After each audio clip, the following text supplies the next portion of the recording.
Good afternoon, everyone. Thank you for having me. It's such an honor and a pleasure to be back at IU East, even if only virtually. I just wanted to start by introducing myself a little. I'm Dr. Katelyn Brown, and I'm originally from Greenville, Ohio. I graduated from IU East in 2016, first with my bachelor's in biochemistry, and then with my bachelor's in Spanish. From there, I continued on to the IU School of Dentistry, where I earned my doctorate of dental surgery in May of 2020. I'm currently practicing right up the street from IU East with Dr. Jesse Wood. I'm also working as a coordinator for the K-12 Academic Outreach Tutoring Program through the IU East Center for Service Learning, which I helped design and implement as my honor senior thesis project in the summer of 2015. Now, I could go on and on about all of the amazing opportunities that I had at IU East, but I'm here to talk to you today about research in particular. I'm going to start by getting us all on the same page with the dictionary definition of research. That is the systematic investigation into and study of materials and sources in order to establish facts and reach new conclusions, which I bet gets us all picturing someone working in a lab for years to help develop a new vaccine, or we think of those who work tirelessly researching the monoclonal antibody treatment and all those collecting data surrounding COVID-19. It should be noted that much of the research that has been essential to the development of a COVID vaccine has been in the works for many years. For example, they start by researching the use of mRNA to help with recovery after a stroke and end up finding a way to quickly and efficiently make a vaccine. All of this to say that our research doesn't need to always be existential, and that it can often take time to fully pay off. Without these hardworking researchers, we wouldn't be able to look at the future with the hope we have now on the brink of fighting off a pandemic. We also might conjure up the idea of a journalist hunched over a computer writing the next piece of breaking news. We might picture someone doing cultural observation through full immersion in a country they've read about and studied for years. They spend countless hours in libraries writing papers in a foreign language, trying to understand and interpret things that happened many, many years earlier. All of these are extraordinary examples of something that's really very ordinary: research. There's a quote from Charles F. Kettering that provides an interesting juxtaposition that broadens our initial idea. Research means that you don't know, but are willing to find out. I find this quote to be a very core element to researching. It's an expanded definition that can move us from picturing a classroom or lab setting to seeing us applying our research skills in our everyday lives. So we can hope to one day become a smarter version of ourselves and hopefully leave the world better than we found it. Now, the question I think many of you are wondering, at least the question that I was wondering when I was a student, is how can research set me apart? I wanted to know about my job application, my grad school application, my resume, all of those things. Well, I think that naturally leads us to analyzing what skills are essential to research. So we're going to take a few minutes to research. These skills include identifying problems, gathering information, evaluating resources, organizing that information, analyzing and interpreting it as well, and taking and applying that knowledge to problem solve, among many, many other skills. So these are all essential not only to research, but to just being part of society in general. What is work and life but to always be identifying and solving problems?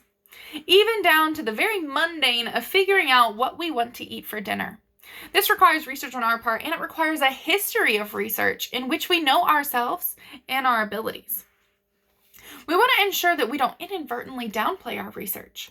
We want to fully understand what we're accomplishing, what skills we're cultivating, and how they make us a valuable member of society, because ultimately, the skills that set us apart will be the reason we're hired or accepted into our programs, and will be what make us successful. Employers and grad programs aren't just looking for zombies. They're not looking for people to clock in and clock out. They're looking for those people, and those people that are the most successful are the ones that want to contribute, improve, and help the community thrive. There is no better demonstration of this than research. Now, does that mean we're always going to be sitting down and writing papers about our various research topics? Absolutely not. It means you're creating an environment that's focused on growth and personal development. It's impossible for me to express how formative it was to go into the Richmond Community School System and work with emerging bilingual students. They don't even get half the credit they deserve. They're not only figuring out their assignments, they're translating them and learning a whole new language in a whole new country. These kids show such resilience and perseverance and all of these research skills that we've discussed that they're not doing because a teacher requires it. They're doing it because it's necessary. They truly exemplify what it means to have a growth mindset, which is what we've been discussing, that everyone is trying to grow and improve, and we're all just trying to make the world a better place. These research skills that they're utilizing outside of this setting should be highlighted when it's time for them to fill out an application or create a resume, because it shows that they're willing to create and work an environment where all are welcomed and willing to learn. Let's look at another real life example. What is a first date? It's one big research project. Go with me here. The question you're trying to answer is, am I compatible with this person? Every date after that comes down to this bare bones question. You're collecting data by Facebook stalking, asking about their likes and dislikes, observing their eating habits, how they dress, how they speak, and the list goes on and on and on. At the end of the date each night, if there's more than one date, you're coming to a conclusion based on the data collected. Do I want to see this person again or not? Other things that aren't always considered research include service learning and study abroad. As I said before, when I was working with Ann Tobin for my honors senior thesis project, we developed a tutoring program. This may not seem like research, but let's dig a little deeper. You have to discover a need or a problem. There are students in our community that are struggling in school and lack access to help outside of school. You have to figure out how to meet those needs or solve those problems. Teachers are already doing so much, so a source outside of the school is needed. There are additionally lots of college students looking for volunteer opportunities or work-study experience. These college students have also just been through what the K-12 students are experiencing. So possibly with a little additional training, they could be good tutor mentors.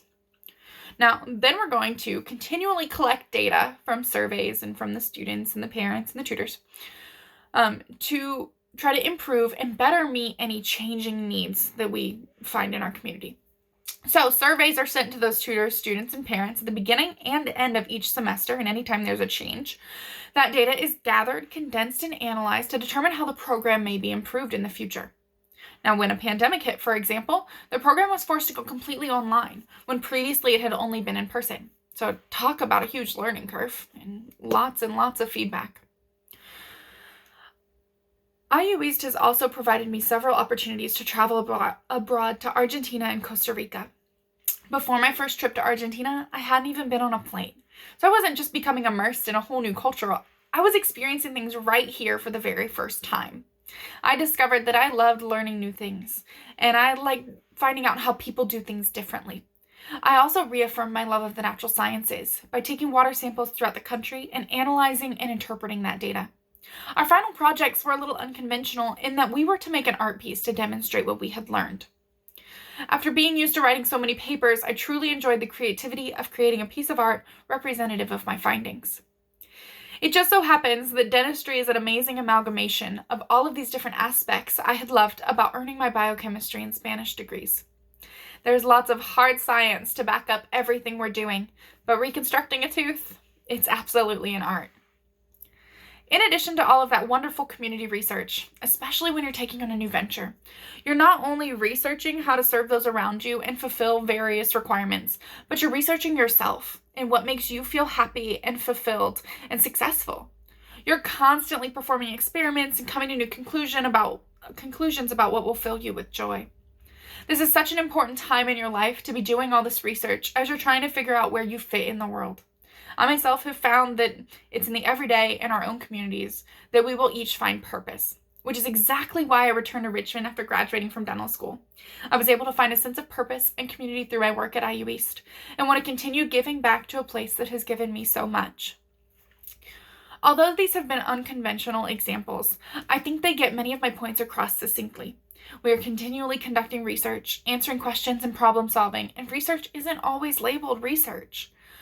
Our goal should be to be lifelong learners and researchers who continually search for answers and add value to our communities, because we will not only achieve all of our hopes and dreams this way, but we will find fulfillment. Now, you've already proven by being here today that you're dedicated to being a lifelong learner and researcher.